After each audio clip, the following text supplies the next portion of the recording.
As we look ahead to the bargaining cycle, affordability is on our members' minds. Rising prices affect working people and their families. Now, we've assembled a panel to have a robust conversation about what is at the root of the affordability crisis and to consider solutions and responses to those challenges. I'm going to turn things over to the BC Federation of Labour President, Sussanne Skidmore, who has kindly agreed to chair this session. But first, a bit of introduction.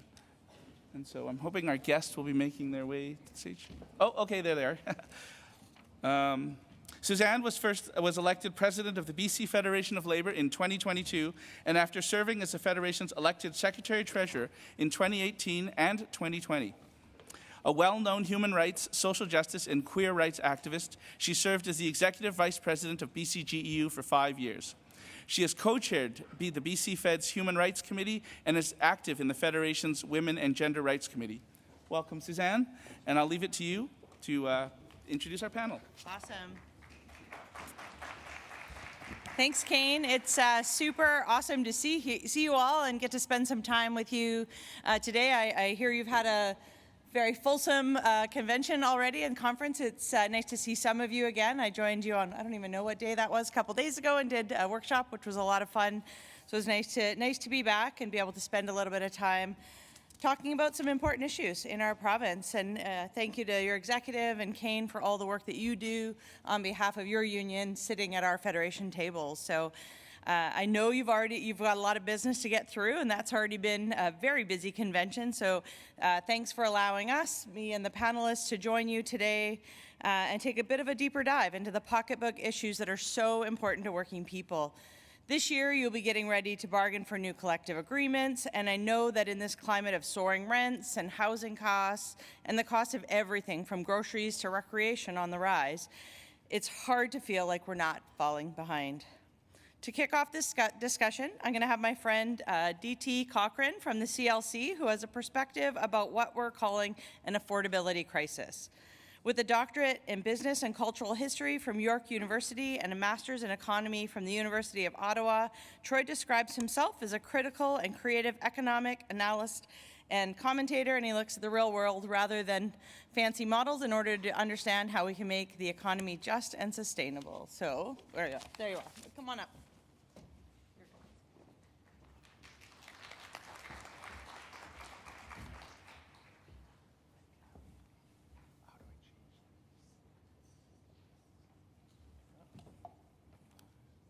Okay, awesome. Thank you very much for having me here. I'm going to talk about the inflation aspect of the affordability crisis and connect it to corporate profitability.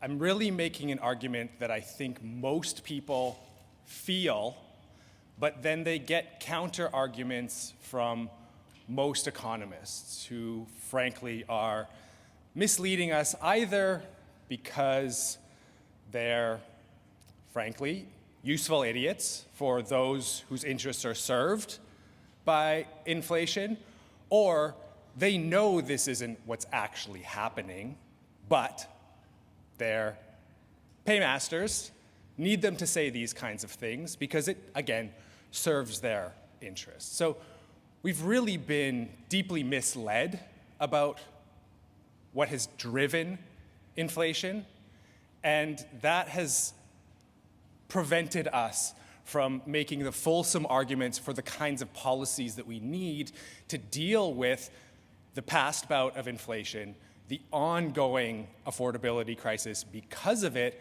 and future affordability crises that may and, frankly, are likely to occur. So, I'm going to present two claims about the reason for inflation. And the first claim is the kind of common claim we hear. There's a quip that's made to explain what's happening, and that is it's too much money chasing too few goods. Now, there is a certain common sense appeal to this. If you have a set number of goods, and then you're putting more money demanding those goods, then the price of those goods will rise. However, The basis for making this argument is an extremely simplistic understanding of how the economy actually works, that's disconnected from the very complex real-world economy that we're trying to live within and that we're trying to make more just. So in response to the complexity of that, I'm going to offer a very simple alternative to this explanation, which is that price setters set prices higher. Now, this is quite obvious. You went to the store, the prices on the goods that you buy are higher than they were before. Someone set those higher. Now, that simplicity then should lead to questions about why were prices set higher?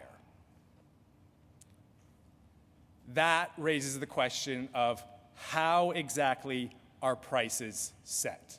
Now, from the mainstream perspective, they're set in a mechanical process that's balancing supply and demand to create a market-clearing equilibrium.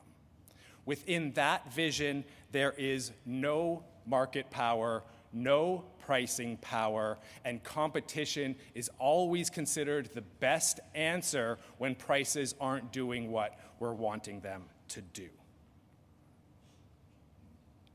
However, prices aren't set in that mechanical process. There is tons of agency involved, and people who have the ability to make the choice to set prices higher, and other people who have to just take it.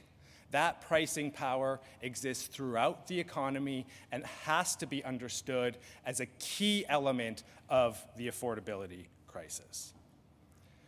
So the corporate explanation for why prices were set higher is that costs were increasing. Their costs are increasing, so then they're just passing those along and doing what they're saying they have to do. And I'll say that this is not untrue. Costs were rising. That sets up the question, why were costs rising?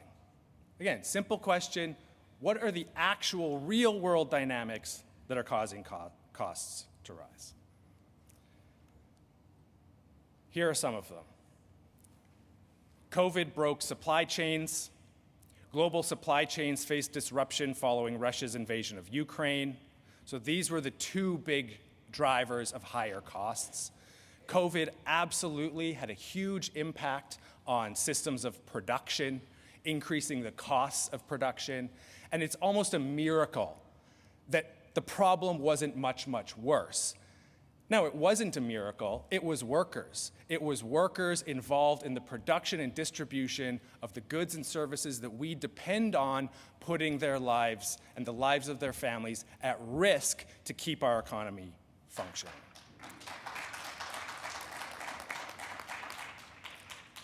Russia's invasion of Ukraine absolutely had an effect on grain markets. Grain prices are global, and then grains are an input to so many of the foods that we consume, so it absolutely had an impact on things.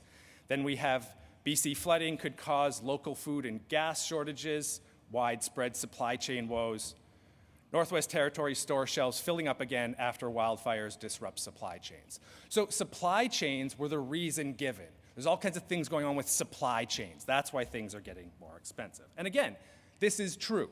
All of these things absolutely had real impacts on costs. So what did that look like for corporations?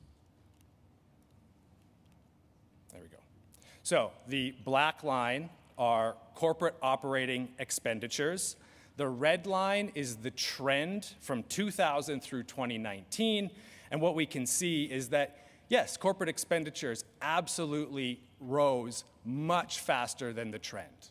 Through the trend period, they were rising about 3.5% per year. From 2021 through 2023, they were rising 9.5% per year. Okay, so that's it. There we go. It's higher costs.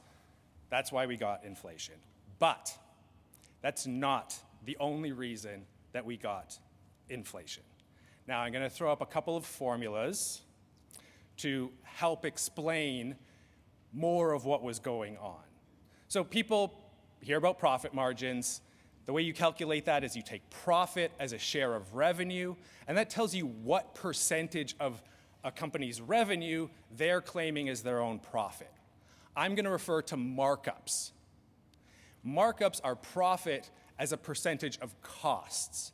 So it tells you how much is a seller adding on top of their own input costs. So it's a very useful measure in this moment because we can assess, did markups stay the same or did markups increase? If you're just passing along higher costs, then your markups aren't going to change.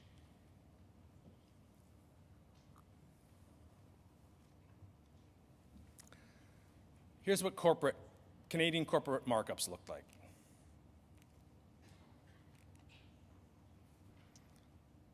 So the jagged black line is the markup over cost. What percentage Canadian corporations are adding on top of the costs of operating? You can see it was trending upwards, and then with the pandemic, it took a massive jump. Before the pandemic, markups were about 11.5%. So if you think about a company with $1 of operating costs, they're adding 11.5 cents on top of that when they sell it on to their customers. With the pandemic, it's been at 15%. So I want to rearrange that markup formula to make a point. So because markups equal profit divided by costs, cost times markup equals profits. Mechanically, as costs go up, if you hold profits constant, as costs go up, if you hold markups constant, profit will go up. So just an example, if you have a company whose costs are $800,000 in year one, with a 25% markup, their profits are $200,000. If their costs increase to $900,000, same markup, profit increases to $225,000. So we could have seen record corporate profits holding their markups the same because their costs were increasing. These are Canadian corporate profits, trending upward, upward, upward. Except these aren't Canadian corporate profits. These are Canadian corporate profits if they had kept their markup the same as it was before the pandemic. Here's actual Canadian profits.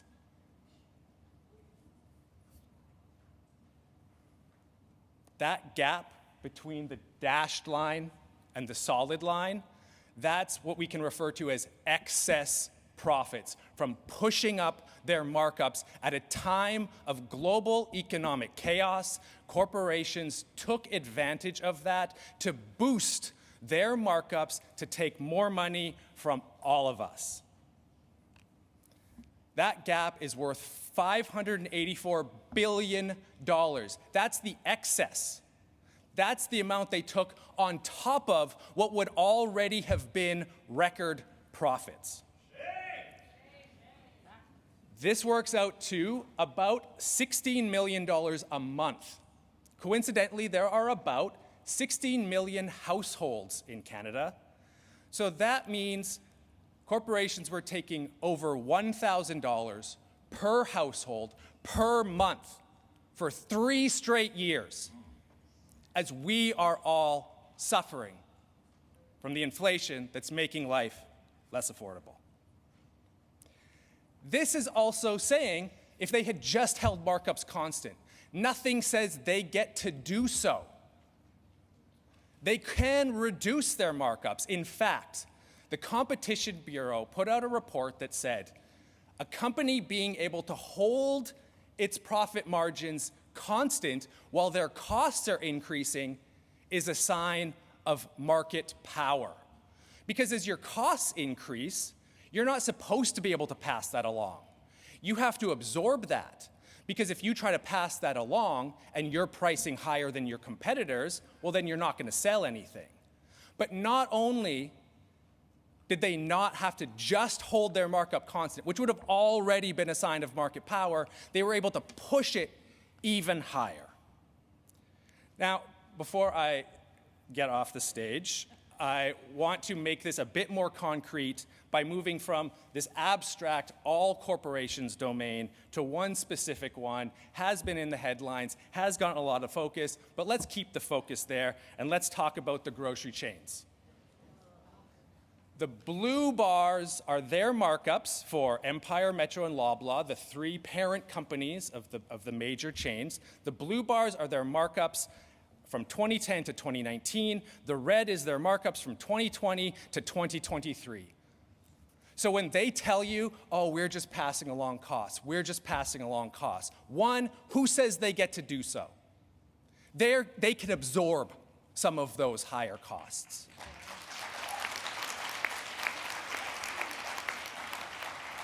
And two, they didn't. They didn't just pass along higher costs. They took advantage of the situation to hike their markups. One final point, people may have seen that Loblaw's just reported its highest Q1 profits ever. They keep doing it, and they're not going to give it up unless they are made to give it up. Because to their, not defense, but they're doing the thing they really are designed to do, but it's up to our public institutions to do something to stop them from harming the rest of us. We need government action, not least a windfall profit tax, because that $584 billion in excess profit, that wasn't earned through innovation and efficiency, that was taken. And it should come back into public hands. Thank you.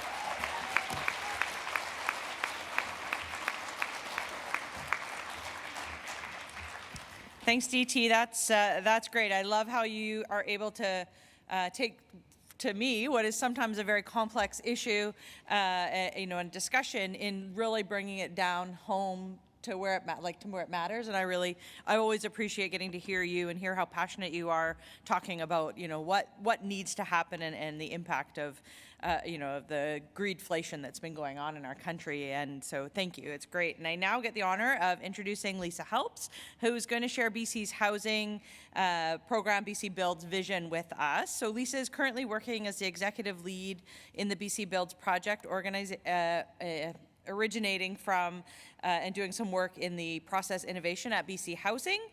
Lisa also previously was the housing solutions advisor to Premier Eby for the startup of BC Builds, a new housing program that uses public land, low-cost financing, and other innovative tools to get more housing built more quickly for working people in BC. And before that, Lisa was a two-term mayor in Victoria. So come on up, Lisa.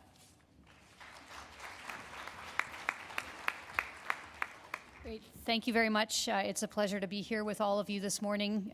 Before I begin my remarks, I'd like to hold my hands up to the Musqueam, Squamish, and Tsleil-Waututh nations, on whose land we are visiting, if we're not from one of those nations, and to the people of the land today and to their ancestors for stewarding these lands so that those of us who are here today have still a beautiful place to live and work.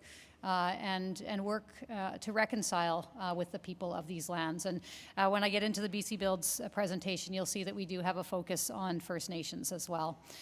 So I'm going to tell you a little bit about BC Builds and show you some sample projects and some sample innovative approaches that we're taking to build housing very specifically for middle-income working people. So I will tell you why BC Builds and then who BC Builds is aimed at, which hopefully many of you see yourselves and your families reflected in the purpose of this program. So right now, for many reasons, some of which were already outlined, building housing is really expensive. Interest rates are high. There are hard workers out there building housing, but there aren't enough workers, and so many construction workers are on the precipice of retirement over the next 10 years. So labor is doing a good job and in short supply. Interest rates are high, construction costs are high, and just to get a regular rental apartment building built is really difficult. And so that's really what BC Builds is meant to intervene in. BC Builds is located at BC Housing, Unlike the rest of the BC housing programs, which are necessary and wonderful and important and serve so many people in our community, BC Builds is really aimed very specifically not at people that need affordable housing, not at people that need subsidized housing, but at people who are working hard in our communities, keeping our communities running, and even on a half-decent salary, can't afford to rent in the communities where they're serving. So that's really the focus of BC Builds. This is how it works. And I'll plant the seed if any of you in your communities have ideas for low-cost land that could be put into better productive use. And by this we mean just about everything. We mean parking lots, we mean churches that may want to redevelop, we mean faith groups, we mean health authorities that may have land, municipal governments, boards of education. There's a lot of land out there that could be put into productive use for housing that's currently not. So that's one of our key focuses, is identifying that land. The second, because, for example, a health authority or a school district or a municipality might have land but not have any idea how to build housing, the second function of BC Builds is to bring together landowners, developers, and then get projects built quickly, because in the housing crisis that we're in, it's no good for projects to take 3 to 5 years to get from I'd like to build something to I've actually got workers on site building that housing. And I'll tell you a bit more about how in a moment. And then really importantly, the provincial government has set aside a significant amount of financing and funding to get BC Builds homes built. So we have a $2 billion financing facility from the province, an additional $2 billion financing facility from the federal government, and then close to $1 billion in grants. And I'll tell you a bit how that works in a moment. The grants are to make sure that even though we're building housing for middle-income folks, people making half-decent salaries, we still want to achieve some form of below-market units and some form of affordability in each of our buildings when they open. So this is the target. Before I go to how BC Builds works, there's kind of three target audiences. I'm going to go to the next slide, and you're probably all going to gasp at the cap of who is excluded from BC Builds in terms of who is not eligible. It is very high. And before I show you the number, I just want to really stress that the targets are not those numbers. We are not aiming to provide housing for people and households earning $131,000. We are not aiming to provide housing for households earning $191,000 if they need a larger unit. Those are the 75th percentiles of income in the province. What we're saying is the program is absolutely not accessible to anyone earning over that. So that's the cap. But what we're doing with bringing low-cost land to the table, bringing grants to the table, bringing low-cost financing to the table, speeding up development timelines, is we're aiming to get as far below those numbers so that we're building housing in communities where people are working so that they can rent these units without spending more than 30% of their income on housing. So we had to set a cap somewhere. Someone decided that the 75th percentile was a good cap. I'm showing it for transparency, but that is not our aim. Our aim, however, is to have thousands of units of rental housing under construction over the next few years, to welcome first residents into these buildings across the province in 2026, with buildings opening that year and in years after. Our ambition with publicly owned, community-owned, First Nation-owned land is to keep community lands in community hands. So we're not recommending, for example, that a church partner with a private developer and sell their land to the church to build housing. What we're saying is, with BC Builds at the table, we can keep those community lands in community hands, and we can make a significant investment in the community housing sector for the long term. That's a really important part of the program. So when buildings open and they're owned by a nonprofit First Nation or co-op or any non-market housing actor, 20% of the units rent at 20% below market. And again, market is different in Kamloops than it is in Vancouver, than it is in Port Hardy, obviously. So we look at the local rents. And then 20% of units rent at 20% below market. The important point, and I hope that everyone goes away with this, if nothing else, that even though when a BC building opens, the rents are close to and below market.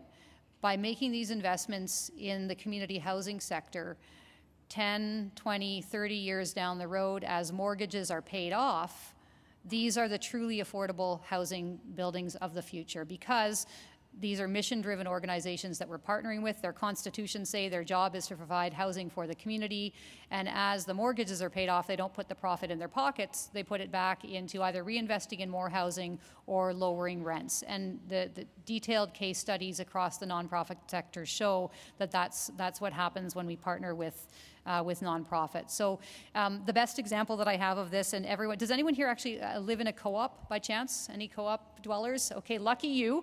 Everyone wants to live in a co-op. I think one of the things that's important to note about co-ops is when these co-ops that we all love now opened in the 60s, 70s, and 80s, they were rented at market rents.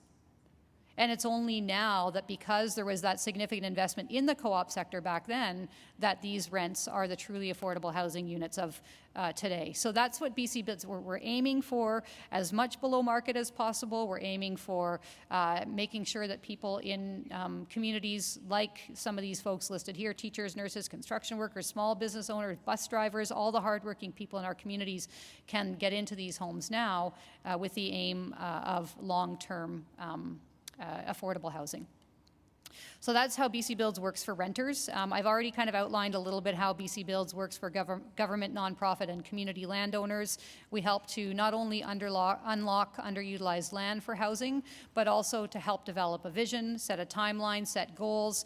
And my favorite slide in this presentation is what I refer to as the BC Builds rocket ship. We cannot take 3 to 5 years to get projects under construction, and so we work with these landowners to get projects built. Importantly, and I'll show you a few examples in a moment, we look for creative opportunities to add housing onto existing sites and incorporate housing into new infrastructure. So is anyone in your community building a fire hall, a city hall, a library, a child care, a community center, anything at all that we can build housing on top of? Those are really good projects for BC Builds. And some of the land partners are listed there.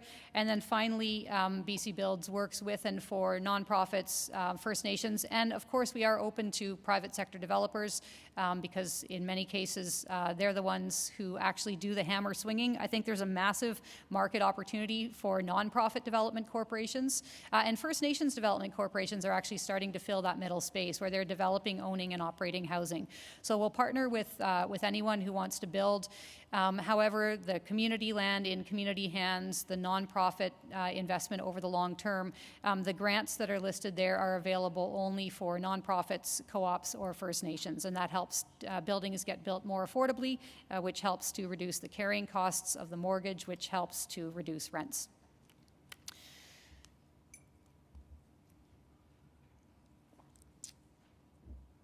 I'm going to show you some sample projects, and these are just 3 of many that we've got underway. The first is in the city of North Vancouver.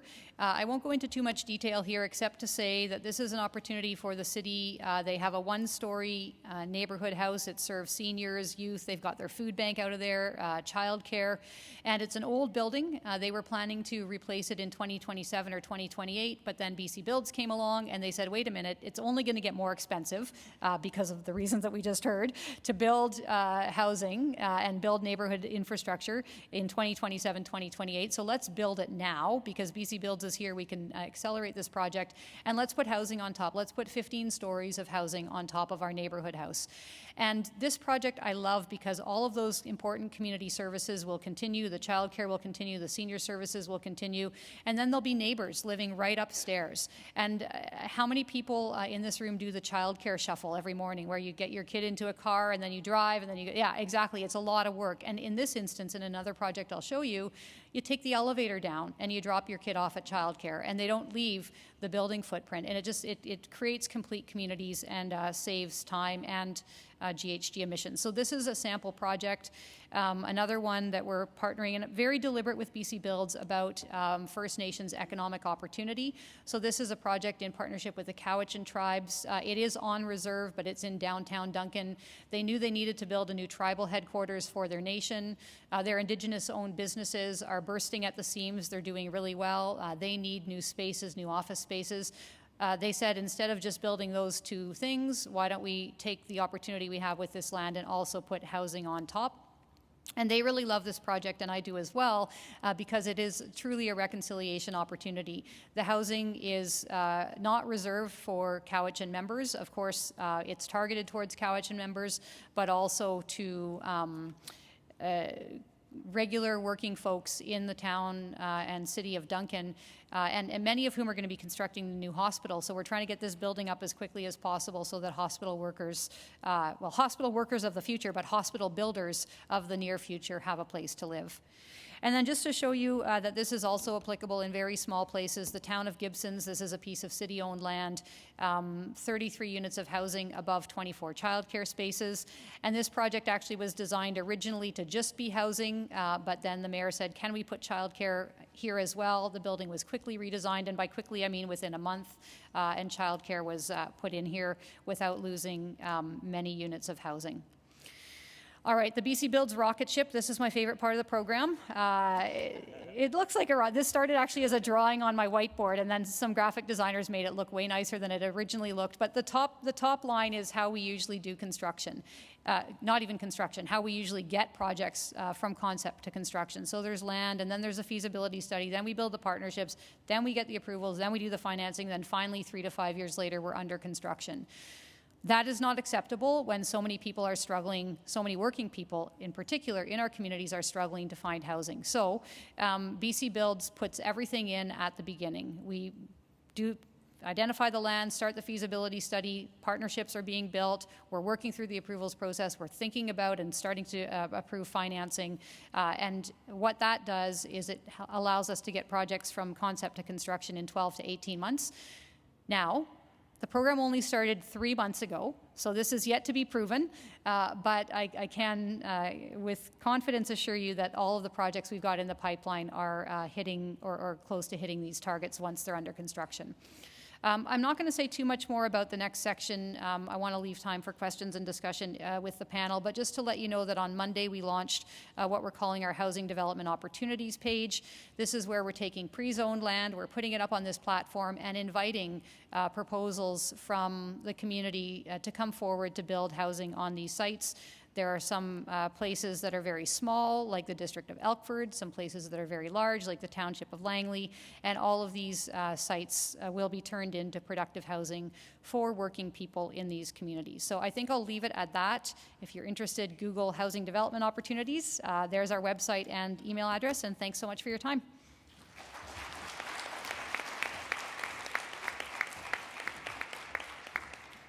Awesome, Lisa. I pay a lot of attention to what's going on in this province, and even I didn't know all of that stuff. It's so great to see the BC Builds and that this government is really intentionally committed to doing this work to make sure that working people can, live and afford to live in the towns that they work in the communities that they work in. So it's just nice to see that there is a recommitment after many decades of not having co-op housing and below market rate housing.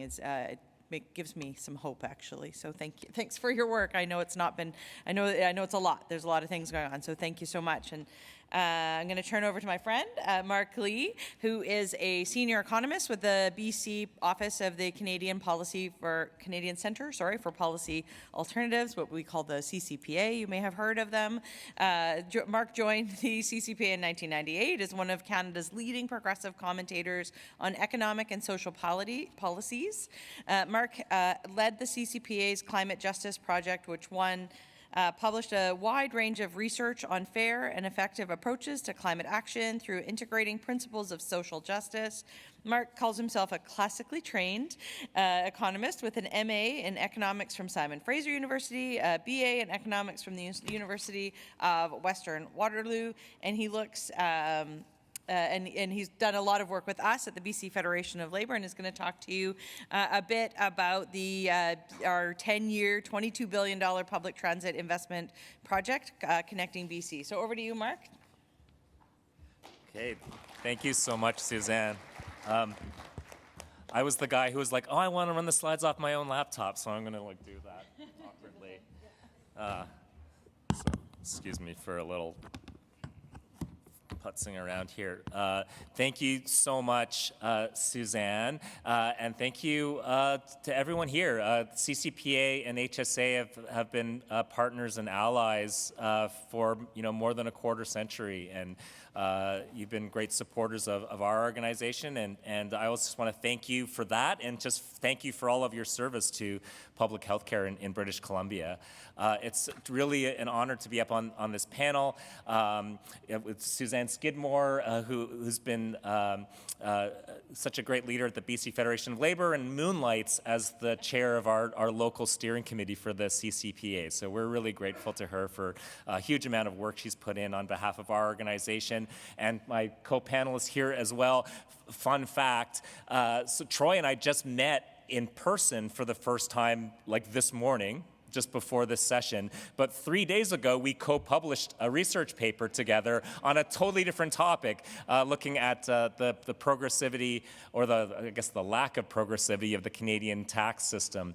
When you look at all income, including corporate profits, inheritances and gifts, employer-provided benefits, and you look at all taxes, basically what you find is that the top 1% are paying way less than the rest of us. And there's a whole lot of detail about that you can check out, but it was just kind of fate that brought us here together on the podium just a few days later. And also thanks to Lisa for all of her incredible work around housing. And we've been real supporters of the BC Builds concept from its early designs, and we're really excited to see it out in the world and start to deliver on the affordable housing that we need. All of that's preamble. I'm here because we did a partnership with the BC Federation of Labour last year around public transit and developing a vision and investment strategy for rolling out public transit across British Columbia. So I was kind of the economist and research side, but the BC Federation of Labour is leading up a campaign to try to get this onto the platforms for the political parties as we head to an election in October, and understanding that we need to make substantial investments in healthcare and housing, but also in transportation in order to keep this province moving and productive.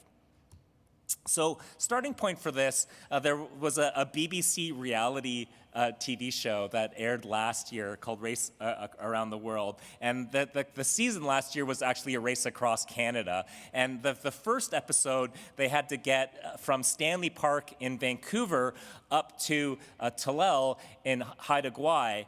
And most of them got about 2 hours outside of Metro Vancouver, and then they just hit this block. Like, they really couldn't get there by any form of public transit. They had to hitch rides or pay for rides, and the whole thing was it's because it's a game. They had a whole bunch of constraints in terms of technology that they could use. But I think the point was quite effective, that we don't have connections across British Columbia the way you would if you landed in Japan or if you landed in Europe, where you essentially go from the airport onto public transit and you never even need to think about renting a car to engage all of the fun stuff you want to do on your trip. So I started really from this premise that what we need in British Columbia is to build on the excellent work that's already been done here in Metro Vancouver through TransLink, through BC Transit across the province, but to invest more heavily into those and to build out the connections so that we had a more seamless, connected transportation network that could basically take you anywhere in BC to almost anywhere else. Obviously not mountaintop to mountaintop, but from any major center to any other major center in a way that's not a massive time penalty and convenience penalty relative to taking a car. And so here's what we came up with. First of all, we need to recognize that transit is a lifeline for huge numbers of people who don't drive because they can't drive, because they prefer not to drive. There are large segments of the population that need this, and we need to start thinking about mobility as a human right. With an aging population, as you know, it's going to put demands on a whole bunch of other public services, but transportation is going to be central to that. And for a lot of folks, particularly outside of Metro Vancouver, access to healthcare is a prime driver for transit solutions. Also access to education, access to jobs, access to families. And we argue that, if you build it, they will come. That people will use transit over cars if it's convenient and high quality. If it gets people where they need to go, if they can count on it to be reliable, and if it makes good use of their time and money. Similar to the conversation we've been having around housing, we need to think about how transit fits into that picture as well. So we have a lot of plans on the province, not just for the non-market stuff that Lisa was talking about for BC Builds, but expanding the scope, having much more density around transit hubs. And yet we're not really talking about building out the transit system to support all of these thousands and thousands of new units. So this is really core to how we think about a province that is more sustainable over the longer term, where people are not reliant on a car to get what they need to go, whether that's work or accessing public services or shopping, other amenities. So we think that these transit investments can really fundamentally shape the overall development of British Columbia, and particularly in a way that's low carbon. These link to the new provincial housing targets in a positive way. One of the ideas I would love to see is that as we build out these transit-oriented development neighborhoods, we have community health centers built in there. We have other health care for seniors and others that is linked to that. So we are inherently driving some of those changes through public sector investments.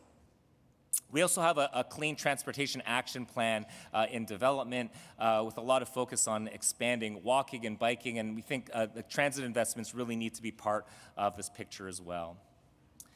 Another area that's really important to us is eliminating the privatization that we see in transportation across BC. So Greyhound pulled out in 2018 and has left a real gap in services, particularly in the northern and interior parts of the province. There are some private services. The BC government has stepped in with the BC Bus North, but these are all very patchwork services, not of the level of quality and reliability that folks can count on them. BC Transit itself, whereas here in Metro Vancouver, like the vast majority of the work is unionized, that's not. It's more of a problem outside of the Lower Mainland with BC Transit, because they contract out to private operators, and even where they're unionized, they're suffering from more difficult working conditions, lower pay, fewer benefits. And we've seen a number of transit strikes in recent years that are highlighting the challenges that we are seeing in that area. So we think that there's a strong argument to be made for a more coherent public system that achieves much greater efficiencies and economies of scale in getting people around, that this is good for workers in terms of attracting and retaining workers, and it's good for a system-wide approach that allows us to reduce our carbon emissions, to improve the quality of services, and have those connected seamlessly. To get there, we need BC government leadership. It's the BC government that needs to bottom line these transit investments. They're the only ones who can take the lead in negotiating with all of the different partners, including private railways, First Nations, local and regional governments, to make this type of plan happen. And we argue that with clear multi-year funding commitments that we can actually make significant progress on doing this fairly quickly. So what does that look like? In my remaining minutes, I want to talk about the vision and investment plan. First of all, connecting communities together through a province-wide express bus service, essentially to replace what we lost with Greyhound. Secondly, we need to expand the services that we already have in BC, where BC Transit works with local governments to develop and plan bus services locally, but we really want to amplify that impact by doubling the number of buses within 5 years and tripling it within 10. A lot of this is based on the detailed work that's already done on a planning level with local governments and BC Transit. So we already know what the routes are, what the future plans are. The key is to accelerate those actions. And then we also need to think about what is the sort of the first mile or last mile challenges that we can look at some of the really innovative examples in other parts of North America, or even, for example, on the Sunshine Coast, where they're integrating a car co-op and ride sharing into their network so that people can get around more easily. So what does this look like? We had a designer illustrator at the BC Fed, Angela, helped create sort of transit-style maps for the type of stuff we want to do. Not that these are the exact plans that we want to put on the table, they're just more illustrative of what they could look like. But I was just kind of keen on having kind of a transit map graphic to show people. And so this is kind of based on the Southern Interior Transportation Plan that came out last year. Here in Metro Vancouver in the South Coast, our main pitch is to accelerate the 40% of funding towards TransLink's 10-year Access for Everyone plan in the next 5 years to get those projects rolling. And then we would add another $4 billion so that 100% of next-level transit options can be funded. So the idea that it always has to be a contribution from the federal government and a contribution from the provincial government, a contribution from local government is really slowing things down, and the progress of change has been very, very slow. When it comes to highways and bridges, it's almost always 100% provincial financing. So we need the provincial government to step up and show the leadership there. We would love to develop new connections outside of Metro Vancouver and on Vancouver Island by repurposing the old historical railway corridors. And I think passenger ferries is another area that we could do a lot of good. There's such congestion and challenges with BC ferries, and they're, I think, still thinking in very much the ferry system as an extension of the highways, as opposed to thinking about outside of the box in terms of passenger ferries to get where they want to get to.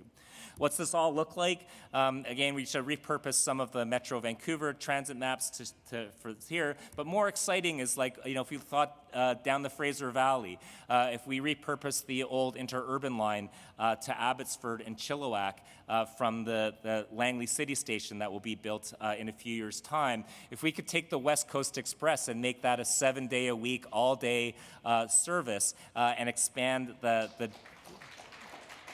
and expand that from Mission to Abbotsford, it would be huge, a game changer for mobility in the region. Passenger ferries, again, this is not indicating particular routes, but just the idea that we should be able to get across the Salish Sea, have that interconnected with the rest of the transit system. And in Vancouver Island, this has been talked about for a number of years, but repurposing the old ENN rail corridor. Where everybody lives. Yeah. I mean, I think this would be huge. It's also a really important opportunity towards reconciliation because the reality is that this corridor was built without Indigenous consent or consultation. And there's a real opportunity there to improve the economic development opportunities for everyone as we build out the transit system that we need. Few final points I will just say briefly. We also need to expand handy-dart services across the province. It's so important, and we talk about that in our report. And we need the provincial government to start stepping up around not just capital funding, but operating funding. So we do provide some operating subsidies through BC Ferries and BC Transit. We think those need to be dramatically scaled up with the investments we're proposing in our plan, from about $300 million per year to about $1.5 billion by year 10 of our plan. We want, as part of that, to expand the realm of free transit. We've had great success in the last few years, and thanks to the current provincial government for expanding free transit up to age 12. We want to take the next step, which is transit for teens, for 13 to 18-year-olds, and also for people on social assistance. And finally, we want to integrate all of those pieces into a seamless, coordinated transportation experience. I'm almost done. All of this means jobs, about 16,800 jobs per year on average during the 10 years of construction. And once this is built, by year 10, we're talking about 23,500 jobs on the operating side as well.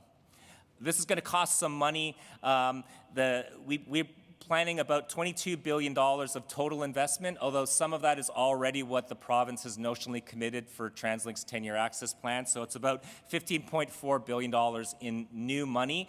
That, of course, is a lot of money to you and me, but when we look at the transportation system overall, it's not particularly steep. We all subsidize transportation in various ways, whether it's people driving in cars or people taking transit. We already are spending a huge amounts of money on transportation overall. Our overall capital expenditures in the current 3-year plan is $13.5 billion.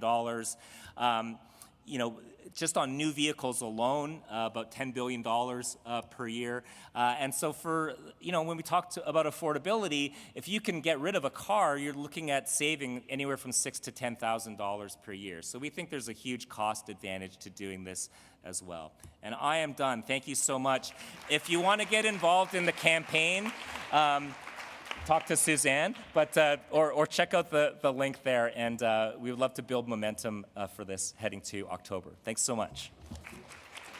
Awesome. Thanks, Marc. It's Marc and I have done this roadshow a little bit, so it's great to actually sit back and listen to him give the full presentation, because I usually do bits and pieces of it. I mean, there is some good news. Obviously, we have been spending a lot of time as BC Federation talking to ministers responsible for this portfolio, a variety of them, and some extras as well. And there is a lot of excitement in the room about our plan, how we've put it together, and so it's been really great to be able to collaborate with Marc and our friends over at the CCPA BC, and what is a key plank of the BC Federation of Labor's climate, justice, and jobs plan, of course, which is part of getting people out of cars and into transit, but also with a real live commitment to making sure that things that are built in BC are built by unionized workers, and that putting the public back into public services. I think if you asked most people, if you said, is BC Transit, are those public services? Most people would be like, yeah, of course they are. And as you heard Marc say, there is a lot of privatized services outside of the Lower Mainland. We saw some of that in the Fraser Valley, where the Fraser Valley folks, give me some waves. There you are. You saw that on the picket line for those workers out there who obviously love their jobs, but were held out on a picket line by a very greedy privatized employer who doesn't even provide or do any services here in British Columbia, as a multinational corporation that doesn't care about British Columbians. So anyways, I won't go on about that. But unionized jobs, public services, both good things. All right, so I know we're kind of running out of time. I'm going to ask the panelists one question, and then we'll wrap up and let you get back to the business of the day. And so my question is this. What is your advice to the labor movement and the people in this room on how to get action on the strategies that you have presented to us? So I'm just going to go in order that you are sitting. So we'll start with Lisa, move over to DT, and then we'll wrap up with Marc. There are a lot of buttons on this microphone. I got the right one. My advice and invitation to all of you is that this is BC Builds is beyond strategy. It's an actual program that's being implemented. And so look around your communities, at your community landowners, nonprofits, First Nations, if your unions hold any land, and look with an eye to what might we be able to build housing on or on top of. So that's my call to action for all of you. Thank you.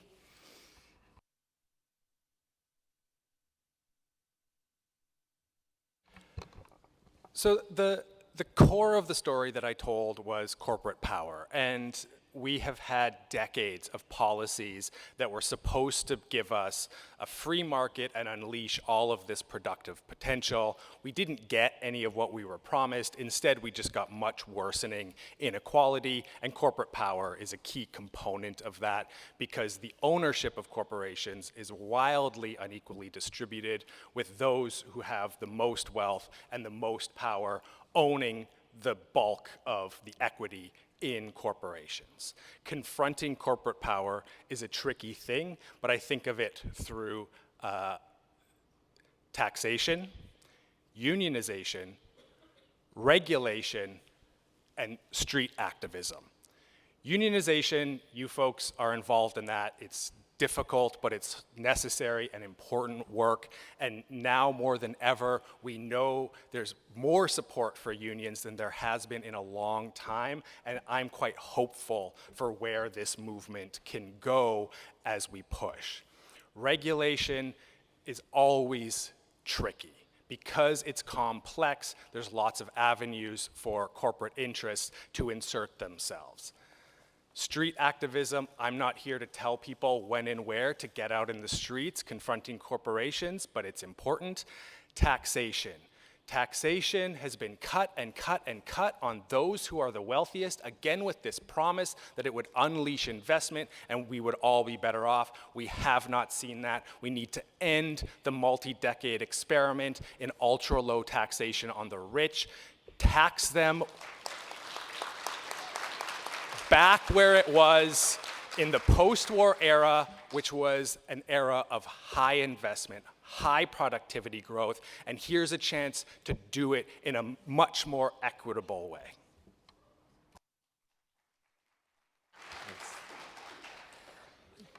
Thanks. Tax the rich, obviously. Join the campaign.